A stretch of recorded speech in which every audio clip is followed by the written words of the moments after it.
မြန်မာပထမအဆုံးဟောလိဝုဒ်မင်းသမီးကြီးဝင်းမင်းတန်း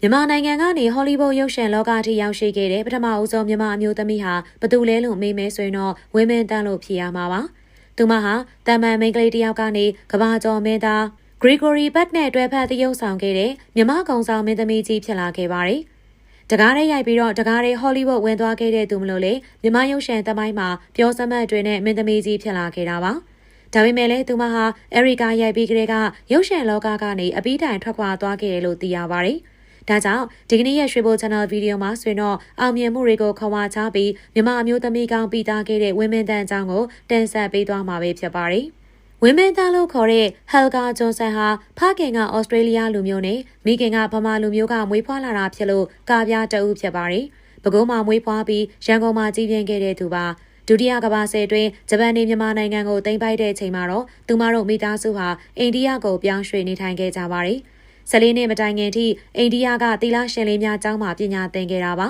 ။1954ခုနှစ်ဇန်နဝါရီလ9ရက်နေ့မှာဆိုရင်တော့ရဲဘော်3ကျိတ်ဝင်ဘိုးဆက်ကြာနဲ့လက်ထပ်ခဲ့ကြပြီးအာကာဆက်ကြာဆိုတဲ့တားတအုပ်ကိုထွန်းကားခဲ့ပါတယ်။ဝင်းမင်းတန်းရုပ်ရှင်ရိုက်ကူးဖို့အကြောင်းဖန်လာတာကစမ်းကြယ်ပါတယ်။ အမေရိကန်နာမည်ကျော်ဒါရိုက်တာ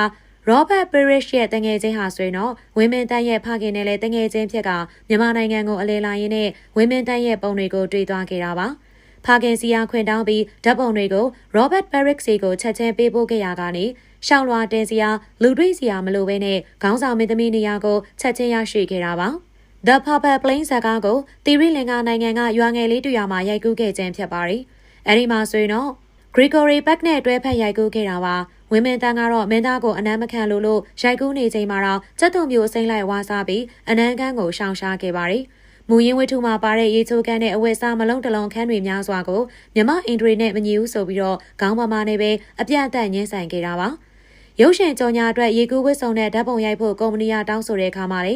ထမိန်ကိုရင်ရှားပြီးတော့မြမစတုံးနဲ့သာရန်ကုန်မှာရိုက်ကူးပေးခဲ့တာဖြစ်ပါတယ်။ရုပ်ရှင်ရိုက်ကူးပြီးတဲ့နောက်အင်တာဗျူးတစ်ခုမှာဆက်ပြီးတော့ရုပ်ရှင်မင်းသမီးလုံးမလားလို့မေးမြန်းခဲ့ရာ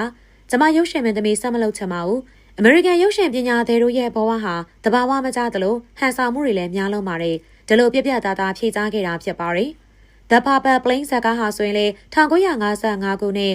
British Award မှာဆိုရင်တော့နာမည်လေးခုထိဝင်ခဲ့ပြီး Box Office မှာလည်းအောင်မြင်မှုတွေရရှိခဲ့တာဖြစ်ပါတယ်။ဝင်းမင်းသားဟာဆိုရင်တော့အမှုပညာမျိုးရိုးလည်းမရှိဝါသနာလည်းမပါဘဲနဲ့ဖခင်ရဲ့တိုက်တွန်းမှုတွေကြောင့်သာရုပ်ရှင်ရိုက်ခဲ့ပေမဲ့လို့သူမရဲ့သရုပ်ဆောင်မှုတွေဟာအတွေ့အကြုံရင်းနဲ့မင်းသမီးကြီးတဦးနဲ့မချပိုင်နိုင်ခဲ့လို့ပရိသတ်တွေသားမကရုပ်ရှင်လောကကပါချီးကျူးခံခဲ့ရပါတယ်။ဒီရုပ်ရှင်ကရိုက်ကူးပြီးရဲ့နောက်ပိုင်းမှာဆိုရင်တော့သူမဟာအမှုပညာအလုပ်တွေကိုလုံးဝမလုပ်တော့ဘဲနဲ့မိသားစုကိုသာ